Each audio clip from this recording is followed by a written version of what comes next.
네, 안녕하세요. 여러분의 건강지킴이 노동훈 원장입니다. 네, 좀 여름이 되면서 먹는 거에 관심이 네, 많아졌는데 혹시 네. 당뇨 식단 어떤 게 좋을까요?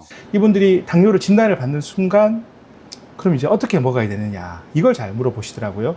왜냐하면 이제 어르신들 혼자 계신 경우가 많고, 식사를 잘 챙겨 드시기가 어렵기 때문에, 본인의 건강에 관심이 많기 때문이거든요. 여러분께 복잡한 이론 싹 다 빼고, 핵심 세 가지만 말씀을 드리겠습니다. 이것만 지키시면은 식단의 70% 정도는 잡을 수 있습니다. 자, 첫 번째, 식사 순서를 바꿔보세요. 거꾸로 하시면 좋습니다. 채소를 먼저 먹고 단백질 반찬을 먹고 마지막에 밥을 먹습니다. 별거 아닌 것 같죠? 근데 이 순서만 바꿔도 식후 혈당이 30% 정도나, 무려 30%나 덜 올라갑니다. 이미 많은 연구에서 입증이 되었습니다. 자, 두 번째는 밥 양을 줄여보세요. 한 끼에 3분의 2 공기 이하, 그리고 흰쌀밥 대신에 잡곡밥이나 현미밥으로 한번 바꿔보세요. 자, 세 번째, 식사 간격은 5시간 이상을 띄우는 것이 좋습니다. 이 말은 중간에 군것질을 좀 줄이시라는 말씀입니다.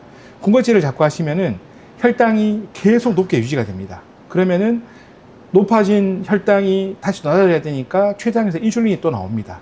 그러면 인슐린이 계속 일을 해야 되고 췌장이 지치게 됩니다. 자, 세 가지 정리하겠습니다.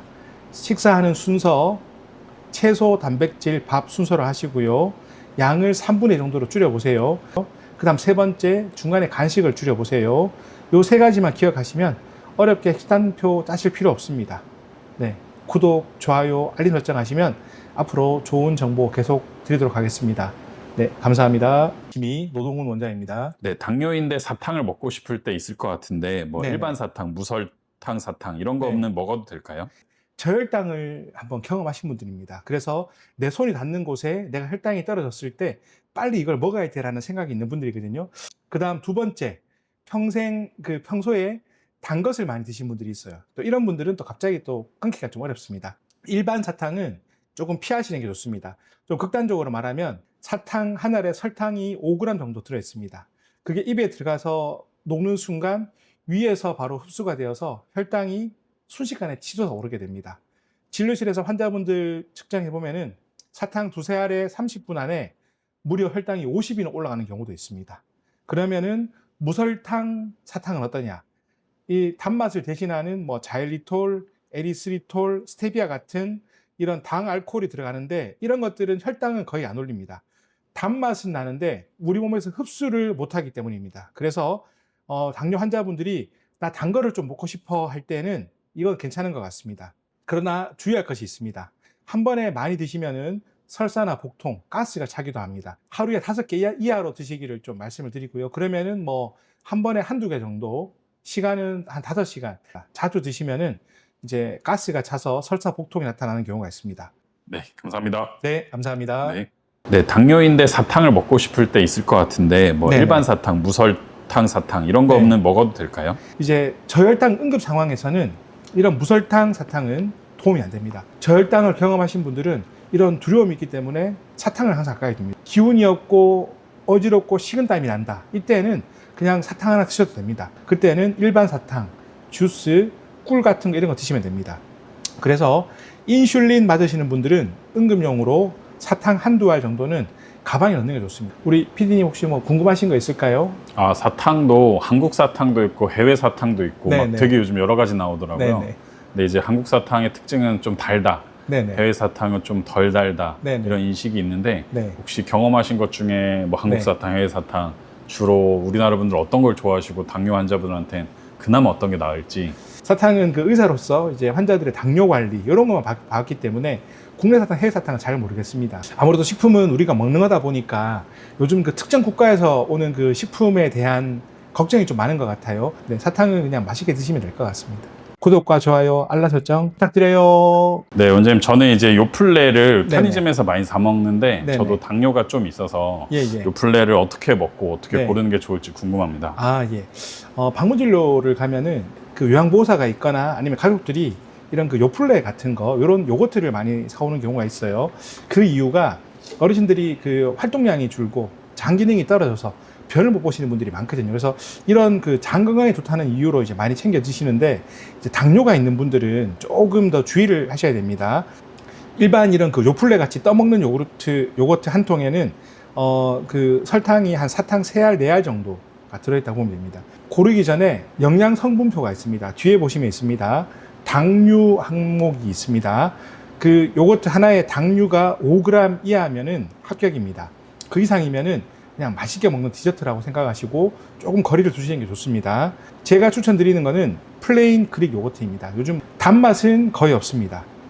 그런데 나이 드신 분들한테 제일 필요한 영양소 중에 하나가 단백질이거든요. 한 통에 단백질이 10g 가까이 들어있고요. 좋은 거죠. 당류는 거의 없습니다. 그래서 포만감이 길고 또 중간에 간식으로 드시더라도 그런 그 췌장의 부담을 적게 주게 됩니다. 견과류를 좀 넣으시거나 아니면 블루베리 메다 정도 이렇게 넣으시면 좋습니다. 일반인인 제가 정상 혈당이 한 120에서 130 정도가 일반적이다라고 알고 있거든요. 네. 딱 이런 200을 찍었다. 어떤 네네. 식단을 유지하는 게 좋을지 궁금합니다. 고령자들의 식후 혈당을 얼마로 해야 되느냐, 그 기준치가 아직까지 정해지지 않았다고 합니다. 듣기로는 200 정도라고 하는 것만 알고 있거든요. 자, 근데 이제 식후 혈당을 재는데 200이 넘었다. 자, 제가 오늘 쉽게 차근차근 알려드릴게요. 첫 번째, 물부터 마시세요. 500ml 마시면 좋습니다. 종이컵으로 한 2-3잔 정도 되고요. 혈당이 높으면은 우리 몸은 소변으로 당을 빼내려고 하면서 탈수가 옵니다. 물을 마셔야지 혈액 농도가 묽어지고 콩팥이 일을 하기도 편해집니다. 두 번째, 항상 강조하는 겁니다. 가볍게 30분 걸으세요. 특히 식후에 걸으시면 좋습니다. 식후 30분 걸으시는 게 저는 더 좋습니다. 근육을 움직이면은 혈액 속에 있는 포도당을 씁니다. 그러면 자연스럽게 혈당이 떨어집니다. 그 다음 세 번째, 식사를 하셔야 한다면은 채소와 단백질을 많이 드세요. 밥이나 빵, 면, 과일 이런 것들은 조금 피하시는 게 좋습니다. 좋은 거 많습니다. 두부, 계란, 닭가슴살, 나물, 샐러드, 그리고 고등어도 참 좋습니다. 제가 마지막에 말씀드린 고등어 같은 경우에는 그 DHEA 성분이 풍부하기 때문에 고령자들의 그런 그 인지에도 도움이 된다라는 그런 신경과 선생님의 이야기를 들은 적이 있습니다. 네. 혈당이 300 이상 올라가거나 메스껍고 토할 것 같으면은 바로 응급실로 가셔야 됩니다. 이 케톤산증이라고 해서 응급 상황이 될 수 있습니다. 그래서 이런 경우는 집에서 해결할 수 있는 정도가 아닙니다. 고혈당이 자주 오면은 약의 용량을 조절해야 될 수 있습니다. 당뇨 환자가 있는데 혈당 조절이 너무 안 됩니다. 이제는 200 이하로 잘 조절이 되더라고요. 당뇨는 내 몸을 잘 알고 나를 아낀다면은 당뇨가 있더라도 건강하게 잘 계실 수 있습니다. 혹시 우리 PD님 궁금하신 거 있을까요? 네. 당뇨가 이제 200을 넘어서 5, 600이 될 수도 있잖아요. 너무 위험한 수치에 대한 기준이 일반인들은 없는데 원장님께서 생각하실 때 몇 정도 넘어가면은 이건 빨리 응급실 가야 된다 이런 게 있을까요? 예, 당뇨병성 케톤산증이라고 하는데 한 4-500 이상이 되면 이제 가시는 게 맞다고 생각이 드는데 사실 이렇게 되지 않도록 평상시에 식습관 관리를 잘 하셔야 됩니다. 당뇨라는 것은 내가 얼마나 당을 잘 알고 잘 관리를 하느냐에 따라서 예후가 정말 천차만별로 달라지겠구나라는 생각을 하고 있습니다. 여러분 저와 함께 관리 잘 하시기를 당부드리겠습니다. 감사합니다.